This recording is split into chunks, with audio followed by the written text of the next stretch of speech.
አሰላሙ አለይኩም ወራህመቱላሂ ወበረካቱ። የተወደዳችሁ እንዴት ቆያችሁን? የጁማ ልዩ ኸበር የተካተተበት የጥቅምት 28 2018 ዓመተ ልደት ሚንበር ኸበር ጀመረ። ፋይዛ መሐመድ የዕለቱ ሚንበር ኸበር እየመራው ከናንተ ከተመልካቾች ጋር ቆያለሁ። እስከ ፍጻሜው አብራችሁን እንድትዘልቁ በአክብሮት እየጋበዝኩ ለዕለቱ ከያዝናቸው ጉዳዮች መካከል አበይቱን አስቀድማለሁ። በጃካርታ ትምህርት ቤት መስጂድ ውስጥ በጁማዓ ሰላት ወቅት በደረሰ ፍንዳታ ምዕመናን ላይ ጉዳት ደረሰ። የጸጥታው ምክር ቤት በሶሪያ ፕሬዝዳንት ላይ ተጥሎ የነበረውን ማዕቀብ በማንሳት ከሽብርተኝነት ሰረዘ። ዓለም አቀፉ ማህበረሰብ እስራኤል ለፈጸመችው የህግ ጥሰትና ወንጀል ተጠያቂነት እንዲያሰፍን የኢስላማዊ ሀገሮች ትብብር ድርጅት ጥሪ ያቀረበ የሚሉት የሚንበር ኸበር አበይት ጉዳዮች ናቸው። አብራችሁን እንድትቆዩ በድጋሚ እየጋበዝን ወደ ቀዳሚው ኸበር አልፋለሁ። በጃካርታ ትምህርት ቤት መስጂድ ውስጥ በጁማዓ ሰላት ወቅት በደረሰ ፍንዳታ ምዕመናን ላይ ጉዳት ደረሰ። ኢንዶኔዥያ ጃካርታ ውስጥ በአንድ ሁለተኛ ደረጃ ትምህርት ቤት በሚገኝ መስጂድ ውስጥ በጁማዓ ሰላት ወቅት በደረሱ ፍንዳታዎች ቢያንስ 54 ሰዎች ቆስለዋል። የቆሰሉት አብዛኞቹ ተማሪዎች መሆናቸውን ኢስላሚክ ኢንፎርሜሽን ዘግቧል። ፍንዳታው የተከሰተው እኩለ ቀን አካባቢ በከተማዋ ሰሜናዊ ኬላፓ ጋዲንግ ሰፈር ውስጥ በሚገኘው የባህር ኃይል ግቢ ውስጥ በሚገኘው መስጂድ ኹጥባ ሲጀመር ነው። የዓይን እማኞች እንደገለጹት ቢያንስ 2 ጊዜ ከፍተኛ ድምጽ ያላቸው ፍንዳታዎች ተሰምተዋል። ይህን ተከትሎ ተማሪዎችና ምዕመናን መስጂዱን ለቀው ሲሸሹ ታይተዋል። የጃካርታ ፖሊስ መኮንን አሴፔ ኤዲ ሱሄር እንደተናገሩት አብዛኞቹ ተጎጂዎች በመስታወት ስብርባሪዎች ከቀላል እስከ ከባድ ጉዳት እንደደረሰባቸው አረጋግጠዋል። ምርመራ እያደረገ እንደሚገኝ የገለጸው ፖሊስ ፍንዳታው የተከሰተው ከመስጂዱ የድምጽ ማጉያ ሲስተም በሚገኝበት አቅራቢያ እንደሆነ ገልጸዋል። የሱዳን ፈጥኖ ደራሽ ኃይል ሰብአዊ ተኩስ አቁም ለማድረግ ተስማማ። ከሱዳን መደበኛ ጦር ጋር ውጊያ ውስጥ የሚገኘው በጀነራል መሐመድ ሐምዳን ዳጋሎ የሚመራው የሀገሪቱ ፈጥኖ ደራሽ ኃይል አርኤስኤፍ በአሜሪካ የቀረበውን የሰብአዊነት ተኩስ አቁም ስምምነት መቀበሉን አስታውቋል። አርኤስኤፍ መግለጫ ያወጣው በምዕራብ ዳርፉር የሚገኘውን የኤልፋሽር ከተማን ከተቆጣጠረ በኋላ ነው። በከተማዋ ዙሪያ ለ18 ወራት ከበባ ያደረገው ኃይሉ ከበባው እንዲቆም በተባበሩት መንግስታት ተደጋጋሚ ጥሪ ቢደረግለትም ችላ በማለቱ ለመሸሽ የማይችሉ ነዋሪዎችን ለረሃብ አጋልጧል መባሉን የቢቢሲ ዘገባ ያመለክታል። በተባበሩት መንግስታት የሚደገፈው ዓለም አቀፉ የረሃብ ክትትል ቡድን በከተማው ውስጥ የረሃብ ሁኔታዎች መከሰታቸውን አረጋግጧል። በሱዳን ጦርና በአርኤስኤፍ መካከል የእርስ በርስ ጦርነት የተጀመረው እንደ አውሮፓውያኖቹ አቆጣጠር በ2023 ነበር። ሁለቱም ወገኖች በጦርነቱ ወቅት የተለያዩ የተኩስ አቁም ሀሳቦችን ቢቀበሉም አንዳቸውንም አልተገበሩም። በመስከረም ወር አሜሪካ ከተባበሩት አረብ ኤሚሬትስ ከሳዑዲ አረቢያና ከግብጽ ጋር በመሆን ለ3 ወራት የሚቆይ የሰብአዊ ስምምነት ቀጥሎም ወደ ዘላቂ የተኩስ አቁምና ወደ ሲቪል አገዛዝ ሽግግር የሚሄድ ሀሳብ አቅርበዋል። የአርኤስኤፍ መግለጫ እንዳመለከተው ጦርነቱን አስከፊ ሰብአዊ ውጤቶች ለመፍታትና አስቸኳይ የእርዳታ አቅርቦት እንዲዳረስ ለመፍቀድ አራቱ ሀገራት ባቀረቡት የተኩስ አቁም ሀሳብ ተስማምቷል። ቡድኑ የግጭቶቹን ዋና ዋና ምክንያቶች በሚፈታና ፍትሃዊ ሁሉን አቀፍና ዘላቂ ሰላም ለመፍጠር ተገቢውን ሁኔታ በሚፈጥር መንገድ ውይይት እንደሚጠብቅም አክሏል። የአርኤስኤፍ መግለጫ ከመሰጠቱ በፊት የሱዳን የመከላከያ ሚኒስትር ሐሰን ካብሮን በዚህ ሳምንት የአሜሪካውን ፕሬዝዳንት ዶናልድ ትራምፕ አስተዳደር ሰላምን ለማምጣት ላደረገው ጥረትና ሀሳብ በብሔራዊ ቴሌቪዥን በተላለፈው ንግግራቸው አመስግነዋል። በናይሮቢ የሱዳን ኤምባሲ ኃላፊ መሐመድ ኡስማን አካሽ እንደተናገሩት በአገሪቱ ጦር የሚመራው መንግስት ጦርነቱን ለማስቆም የሚስማማው አርኤስኤፍ ከፈረሰ መሳሪያዎቹን ካስረከበና መሪው ተጠያቂ ካደረገ ብቻ ነው። ስለ ተኩስ አቁም ሀሳብ ምንም መረጃ የለኝም። የማውቀው ነገር የሱዳን መንግስትና የሱዳን ህዝብ ይህንን ሚሊሻ ለማሸነፍ ቆርጦ መነሳቱን ብቻ ነው ብለዋል። የአርኤስኤፍ ተኩስ አቁም መግለጫ የመጣው አንድ የእርዳታ ድርጅት በሱዳን ውስጥ የማህበረሰብ የምግብ ማብሰያዎች ስራ ሊያቆሙ ከጫፍ መድረሳቸውን ጠቅሶ ካስጠነቀቀ በኋላ ነው። የጸጥታው ምክር ቤት በሶሪያ ፕሬዝዳንት ላይ ተጥሎ የነበረውን ማዕቀብ በማንሳት ከሽብርተኝነት ዝርዝር ሰረዘ። የተባበሩት መንግስታት ድርጅት የጸጥታው ምክር ቤት የሶሪያው ፕሬዝዳንት ላይ ተጥሎ የቆየውን ማዕቀብ በማንሳት ከሽብርተኝነት መዝገብ ዝርዝር የመሰረዝ ውሳኔ ሀሳብ የመጣው የፊታችን ሰኞ ወደ አሜሪካ ከሚያደርጉት ይፋዊ ጉብኝት አስቀድሞ ነው።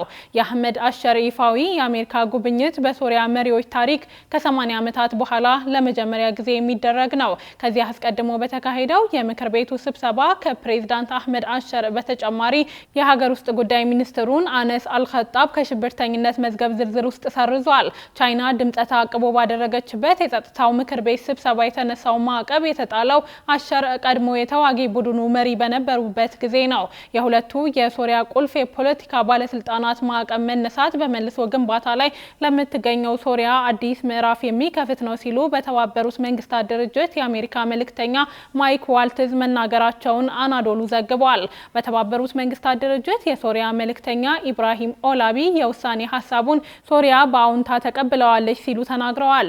እዚህ ውሳኔ ላይ ለመድረስ አሜሪካ ያደረገችው ትልቅ ጥረት የሚደነቅ ነው ያሉት ኢብራሂም የፕሬዝዳንት ትራምፕ አስተዳደር ዘመን ሶሪያን ለመደገፍና ለመልሶ ግንባታ ታሪካዊ ድል ፈጥሯል ሲሉ ገልጸዋል።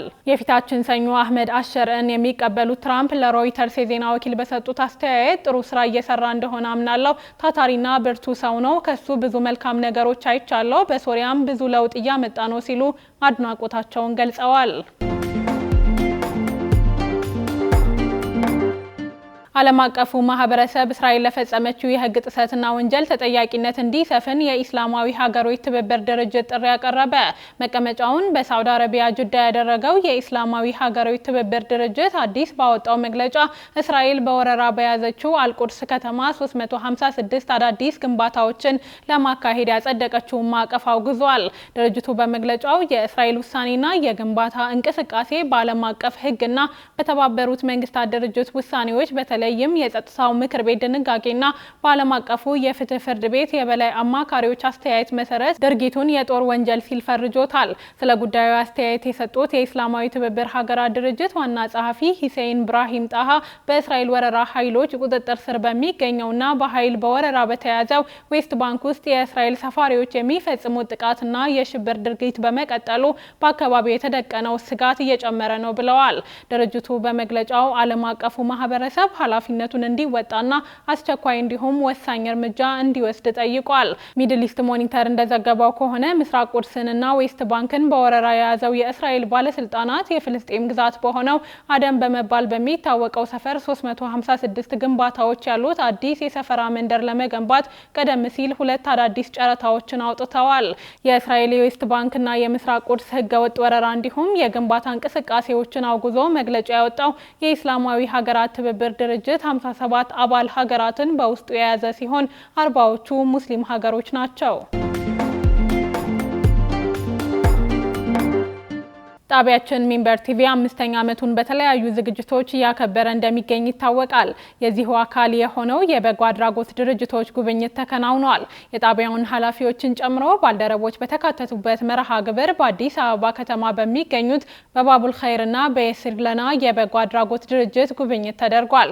ጉብኝቱን በማስመልከት የተናገሩት የሚንበር ቲቪ የአርትና ክሬቲቭ ዳይሬክተር አቶ መሐመድ ፈረጅ ጉብኝቱ ባለፉት 5 ዓመታት ጣቢያው ማህበራዊ ኃላፊነቱን ለመወጣት ያደርገው እንቅስቃሴ በነፃ የአየር ሰዓት ከሚስተናገዱ በጎ አድራጎት ድርጅቶች ጋር የነበረውን ግንኙነት እንዲሁም ቃል ኪዳንን ለማደስ የተደረገ ነው ብለዋል። ሚንበር ቲቪ 5ኛ ዓመት የመስረታን ወቅት በማስመልከት የተለያዩ መርሃ ግብሮችን እየከወነ ይገኛል። ጣቢያችን ከነዚህ ውስጥ አንዱና ምናልባት ከዚህ በኋላ ደግሞ ባሉት ጊዜያት የምንከውነው የበጎ አድራጎት ተቋማትን እንቅስቃሴ ማየት ነው። በቅርበት ጠጋ ብሎ ምን እየሰራችሁ ነው የሚለውን ነገር ቼክ ማድረግ ነው። ይህን ስናደርግ በዋናነት 2 ዓላማዎችን ይዘን ነው። ቀዳሚው ባለፉት 5 ዓመታት እነዚህ ተቋማት ጋር ነበረንን የስራ ግንኙነት ትስስር እነሱ የምናደርግላቸውን አስተዋጽኦ አጠናክሮ ለመቀጠል ቃል ኪዳናችንን የምናድስበት ነው። ሁለተኛው ደግሞ ከዚህ በኋላ በሚኖረን የስራ ግንኙነት ውስጥ በምን አይነት መጃሎች ወይም በምን አይነት መንገዶች በተሻለ ልናግዛቸው እንችላለን የሚለውን በተግባር ቦታው ድረስ ሄዶ በመመልከት ይሄንን ስሜት እንግዲህ ለመጋራትም በማሰብ ነው። በዛሬው ዕለት ባቡል ኸይር በጎ አድራጎት ድርጅትንና የሲር ለና የበጎ አድራጎት ድርጅት ጋር መተን የሚሰሯቸውን የተለያዩ ተግባራት እንግዲህ ለማየት ሞክረናል። በዚህም ቀደም ሲል ያነሳሁትን ሁለት መሰረታዊ ዓላማ ኢንሻአላህ አሳክተናል ብለን እናስባለን። ጉብኝቱ በቀጣይ ዙሮች ሌሎችንም ድርጅቶች በመጎብኘት እንደሚቀጥል ጠቁመዋል። ማህበረሰብን በማገልገል ሀሳብ ያላቸውን ተቋማት እያገዝን ቆይተን ነው ላለፉት 5 ዓመታት ይህንን በማድረግ ቆይተናል። ይህንን በቀጣይም ጊዜያት አጠናክረን እንቀጥላለን። የዛሬው ጉብኝትና ምናልባት በቀጣይ ደግሞ ዙሮች ከሌሎች ስታፎቻችን ጋር እንደዚሁ ዞር ብለን የምናያቸው ተቋማት አሉ። ይህም የመርሃ ግብሩ አካል እንደሆነ ይቀጥላል። የተወደዳችሁ አሁንም የተከታተላችሁ የምትገኙት ሚንበር ኸበርን ነው። አብራችሁን ስላላችሁ ደስ ይለናል። ለሚንበር ኸበር ጥቆማ ወይ ማስተያየት ካላችሁ በአጭር የስልክ ቁጥር 9282 ላይ ብትልኩልን አጣርተን መልሰን ለእናንተው እናቀርባለን። የሚቀናችሁ ማህበራዊ ሚዲያ ከሆነ በሁሉም አማራጮች @ሚንበር ቲቪ ብላችሁ ብትፈልጉን ታገኙናላችሁ። ድረገጻችንን www.minbertv.com ብትጎበኙ ደግሞ አዳዲስ መረጃ ታገኛላችሁ። አሁን ደግሞ የጁምዓ ልዩ ኸበር የሚቀርብበት ሰዓት ላይ ደርሰናል። የጁምዓ ልዩ ኸበር አዘጋጁ አህመድ አብዱራህማን ነው፣ እንደሚከተለው ያቀርበዋል። የእናንተ ልጅ በመሆኔ እኮራለሁ። እዚህ የደረስኩት በእናንተው ነው። ይህን የተናገረው ዞህራን ማምዳኒ ነው፣ አዲሱ የኒውዮርክ ከንቲባ። የ34 ዓመቱን ሰው እስከ አያቱ ስንጠራው ዞህራን ኳሜ ማምዳኒ ይባላል። ይህ ሰው በዚህ ሳምንት በአሜሪካ ትልቋ ከተማ ኒውዮርክ ለከንቲባነት በመመረጥ የመጀመሪያው ሙስሊም በመሆን ታሪክ ሰርቷል። በእርግጥ ዞህራን የተወዳደረው በፖለቲካ መደብ ዴሞክራቲክ ሶሻሊስት እንደሆነ እየተናገረ ነው። ነገሩ ግርምት የፈጠረውና የዓለምንም ቀልብ የሳበው ሙስሊም ጥቁርና ሴት ልጅን እንደ መሪ ለመቀበል ጫንቃ አላደረጁም የሚባሉት አሜሪካውያን ዘንድ በመመረጡ ነው። ዞህራን በርካቶችን ያስደነቀው በምርጫ ወቅት ለሩብ ምዕተ ዓመት ያክል በአሜሪካ መሬት ያለ ስሙ ስም የተሰጠውን የእስልምና ማንነቱን በአደባባይ ቅስቀሳ አካል ማድረጉም ነው። ጸረ ሙስሊም ትርክቶች፣ ጥላቻዎችና ዘለፋዎች እንደደረሱበት በተደጋጋሚ ሲናገር የሰነበተ ቢሆንም እሱም በመፍራት መደበቅ መፍትሄ አለመሆኑን ተከራክሯል። የሚሰራውን እንደሚያውቅ ለማስረገጥ እንደ ሙስሊም በአደባባይ መቆም ማለት ተደብቀን የምናገኘውን ደህንነት መስዋዕት ማድረግ እንደሆነ እናውቃለን ሲል በአንድ የድጋፍ ሰልፍ ላይ ተናግሯል። ዞህራን ማምዳኒ የተወለደው እንደ አውሮፓውያን አቆጣጠር ጥቅምት 1991 ነው። ይህ ማለት አሜሪካ በኒውዮርክ የመስከረም 11 2001 የመንትያ ህንፃዎች ክስተት ስታስተናግድ 10 ዓመት እንኳ አልደፈነም ነበር። በዚህ ቀን አሜሪካን ያናወጠው ዜና በዓለም መገናኛ ብዙሃን ሲሰራጭ በርካቶች አፋቸውን በእጃቸው ሸፍነው የቴሌቪዥን መስኮታቸው ላይ ሲያፈጡ የ9 ዓመቱ ታዳጊ ትምህርት ቤት በክፍል ውስጥ ነበር። ሀገሩንም ብዙም ስለመልመዱ እርግጠኛ ያልሆነበት ጊዜ ነበር። ምክንያቱ ደግሞ ቀድሞ ከወላጆቹ ጋር ይኖርበት ከነበረው የደቡብ አፍሪካው ኬፕ ታውን ኒውዮርክ ከገባ 2 ዓመት ብቻ ስለነበረ ነው። ልክ ክስተቱ ሲሰማ በክፍል ውስጥ ባለበት አንድ መምህሩ በዕለቱ አንድ ነገር እንደተከሰተና ነገርየው እንዳላማራቸው አስጠንቅቀውታል። ወላጅ አባቱም ወደ ትምህርት ቤት በመዝለቅ እያጣደፈ ወደ ቤቱ ወሰደው። በዚህ ጊዜ የሚሆነው ነገር በቅጡ ያልገባው ታዳጊ በወላጁ የተባለውን ከመታዘዝ ውጪ የሚያደርገው አንዳች ነገር አልነበረም። የተወለደው በአፍሪካዊቷ ኡጋንዳ ውስጥ ነው። የቤተሰቦቹ ዘር ደግሞ ከህንድ። የቀድሞ የኡጋንዳ ፕሬዝዳንት ኢዲ አሚን ዳዳ በህንዶች ላይ ዘመቻ ሲከፍት ወላጆቹ ከኡጋንዳ ወደ እንግሊዝ ሸሽተው የነበረ ቢሆንም ኢዲ አሚን መሞቱን ተከትሎ ወደ ኡጋንዳ ተመልሰዋል። ወደ ደቡብ አፍሪካ የተጓዙት ከዚህ በኋላ ነው። ይህ ታዳጊ ነው ትልቅ ሰው ሆኖ በዚህ ሳምንት ቀጣዩ የኒውዮርክ ከንቲባ መሆኑን ያረጋገጠው። አንድ የቢቢሲ ጸሐፊ እንዳለው ዞህራን ማምዳኒ እንዴት አሸነፈ የሚለው ራሱን የቻለ የዶክትሬት ዲግሪ ጥናት የሚወጣው ነው። ማምዳኒን ለመጣል ከኔታንያሁ እስከ ትራምፕ ከኤሎን መስክ እስከ ሪፐብሊካን ፓርቲ ያልፈነቀሉት ድንጋይ የለም ይባላል። በመጨረሻ ግን የኒውዮርካውያንን ድምፅ አሸንፏል። ጸሐፊው እንዳለው ዕድሜው፣ ንቃቱና ለሕዝብ ቅርብ መሆኑ ተወዳጅ አድርገውታል። በምረጡኝ ዘመቻ ወቅትም እሱ እንደ ዘመኑ ዲጂታል ሲሆን፣ ተፎካካሪዎቹ ደግሞ አናሎግ ሆነው ነው የተወዳደሩት። ማምዳኒ የስደተኛ ልጅ መሆኑና ራሱን በስደት ውስጥ ማለፉ በርከት ያለ ቋንቋ እንዲናገር አስችሎታል ይባላል። ሂንዱ፣ ኡርዱ፣ ሉጋንዳ፣ አረብኛና ስፓኒሽም ይችላል። ከዚህ ሁሉ በላይ ግን ወላጆቹ የዋዛ አይደሉም። እናቱ ሚራ ናይር በፊልሙ ዘርፍ ስመጥር ናቸው። በርካታ ሽልማቶችንም ተቀብለዋል። ከስሙ ጋር በአደባባይ የሚዞረው ወላጅ አባቱ ደግሞ አፍሪካ አፈራቻቸው ከሚባሉ ፕሮፌሰሮች ከፊት ረድፍ ይሰለፋሉ። አሜሪካ ውስጥ በኮሎምቢያ ዩኒቨርሲቲ መምህር ናቸው። ሁለቱም ወላጆቹ ትምህርታቸውን የተከታተሉት ደግሞ በዝነኛው ሃርቫርድ ዩኒቨርሲቲ ነው። ዞህራን ድሉን ሲያውጅ ባደረገው ንግግር እነዚህን ሁለት ሰዎች አልዘነጋም። የእናንተ ልጅ በመሆኔ እኮራለሁ፣ እዚህ የደረስኩት በእናንተው ነው ብሏቸዋል። እናትየው እንዳሉ ይቆዩንና ስለ አባትየው እንቀጥል። በእርግጥ ልጅየው በፍጹም ሊዘነጋቸው የሚችል አባት አይደለም ያሉት። ማህሙድ ማምዳኒ ግዙፍ ስም ነው። ከላይ እንዳልነው ነው በኮሎምቢያ ዩኒቨርሲቲ የአንትሮፖሎጂ ፖለቲካል ሳይንስና የአፍሪካ ጥናት ፕሮፌሰር በመሆን እያገለገሉ የሚገኙ ምሁር ናቸው። አሁን 79 ዓመት ዕድሜ ላይ ደርሰዋል። አሜሪካ ከመምጣታቸው አስቀድሞ በካምፓላና ኬፕ ታውን ዩኒቨርሲቲዎች አስተምረዋል።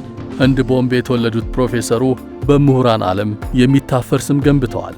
ለዚህም ይመስላል የአሜሪካው ፎሬን ፖሊሲ መጽሔት በ2021 ከዓለማችን 15 ሐሳብ አመንጪዎች ዝርዝር ውስጥ ያካትታቸው። በበርካታ ሥራዎቻቸው በፖለቲካና በባህል መካከል ያለውን መስመር መርምረዋል። ከ1452 ጀምሮ ያለውን የቅኝ ግዛት ንጽጽር ጥናት፣ በአፍሪካ የእርስ በርስ ጦርነትና የዘር ማጥፋት ታሪክ፣ የቀዝቃዛው ጦርነት፣ የጸረ ሽብር ጦርነትና የሰብአዊ መብቶች ስነ መለኮታዊ ታሪክ ላይ በማተኮር ብዙ የጥናት ውጤቶችን ማበርከት ችለዋል። ከነዚህ ሁሉ በላይ ግን እንደ አንድ በሙያ የታፈረ ሙስሊም ሊቅ የሚወደድ ሥራ አላቸው። ይህ ሥራቸው በእንግሊዝኛ ቋንቋ የታተመው ጉድ ሙስሊም ባድ ሙስሊም አሜሪካ ዘ ኮልድ ዋር ኤንድ ሩትስ ኦፍ ቴረር ይሰኛል። መጽሐፉ ወደ አንባቢያን የቀረበው ከመስከረም 2001 ክስተት 3 ዓመት በኋላ በ2004 ነው። ይህ ወቅት ማለት የቀድሞ የአሜሪካ ፕሬዝዳንት ጆርጅ ደብልዩ ቡሽ ጸረ ሽብር ዘመቻ ባሉት ጦርነት ሙስሊሞች የጥቃት ኢላማ የተደረጉበት ነው። ፕሮፌሰር ማህሙድ ማምዳኒ በዚህ ወቅት ይዘውት በመጡት መጽሐፍ ጉዳዩን ከሙስሊሞችና እስልምና ጋር ማገናኘት ትክክል አለመሆኑን በማንሳት ተከራክረዋል። አሁን ምዕራባውያን ከእስልምናና ሙስሊሞች ጋር አቆራኝተው የሚያራግቡት ጽንፈኝነት እስልምና ከሚቀዳበት ቁርአን አሊያም ከሌሎች አስተምህሮች የመነጨ ሳይሆን አሜሪካ ራሷ ከምታልፍበት ፖለቲካ የሚነሳ መሆኑን በማስረጃ ሞግተዋል። ማምዳኒ እንደሚሉት ዋነኛ መነሻውም በቀዝቃዛው ዓለም ጦርነት ወቅት ከሩሲያ ጋር የገባችበት የጂኦፖለቲካ ፍትጊያ ውጤት ነው። በመጽሐፉ ሁለተኛና ሶስተኛ ምዕራፎች በተለየ ቀዝቃዛው ጦርነት ዘመን ላይ አፍጋኒስታን ምን መሳይ ነበረች የሚለውንም ያስቃኛል። የዚያን ጊዜውን የአሜሪካና የአፍጋኒስታን ሙጃሂዶችን ግንኙነትም በ2000ዎቹ መጀመሪያ ከነበረው ሁኔታ ጋር በማገናኘት ትንታኔ አቅርበዋል። አሁን የተፈጠረውን ጥፋት በቀላል መንገድ ከእስልምና ጋር በማገናኘት ውንጀላ የማቅረብ ባህል መንሰራፋቱን በማንሳት የተቹት ማህሙድ ለዚህ አስረጅ የሚያደርጉት በየትኛውም ሁኔታ ውስጥ ሰዎች ሲሰባሰቡ እስልምናን ከግጭት ጋር የማገናኘት አባዜን ነው። ይህን አስተሳሰብ ፕሮፌሰር ማህሙድ ሲገልጹት በጣም ልል አስተሳሰብ የወለደው አደገኛ ነው ብለውታል። በዚህ መነሻ ማንኛውም ከአሜሪካ ፖሊሲ ጋር የሚስማማን ምዕመን መልካም ሙስሊም፣ በተቃራኒው ሐሳብ የሚያራምደውን ደግሞ መጥፎ ሙስሊም በሚል ፍረጃ መሰጠቱንም ኮንነውታል።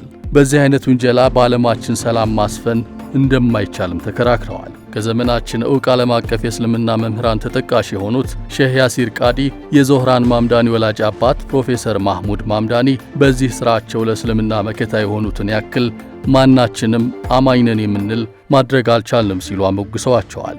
ፕሮፌሰር ማህሙድ መጽሐፉ ማስታወሻ ይሁንልኝ ብለው ከጠቀሷቸው ሰዎች መካከል በዚያን ጊዜ 14 ዓመት ታዳጊ የነበረው ሰሞነኛው የዓለም አቀፍ መገናኛ ብዙሃን የፊት ገጽ ዞህራን ማምዳኒ ከፊት ተሰልፏል። በእርግጥ ጓደኞቹንም ጠቅሰዋል።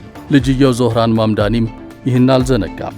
ረቡዕ ማለዳ በዓለም ፊት ቆሞ ወላጆቹን እየጠራ የእናንተ ልጅ በመሆኔ እኮራለሁ፣ እዚህ የደረስኩትም በእናንተ ነው ብሏቸዋል። ውድ ተመልካቾች ለዛሬ ያዘጋጀነው የሚንበር ኸበር በዚሁ ተጠናቀቀ። ፋይዛ መሐመድ አብሬያችሁ ቆየሁ። ወሰላሙ አለይኩም ወራህመቱላሂ ወበረካቱ።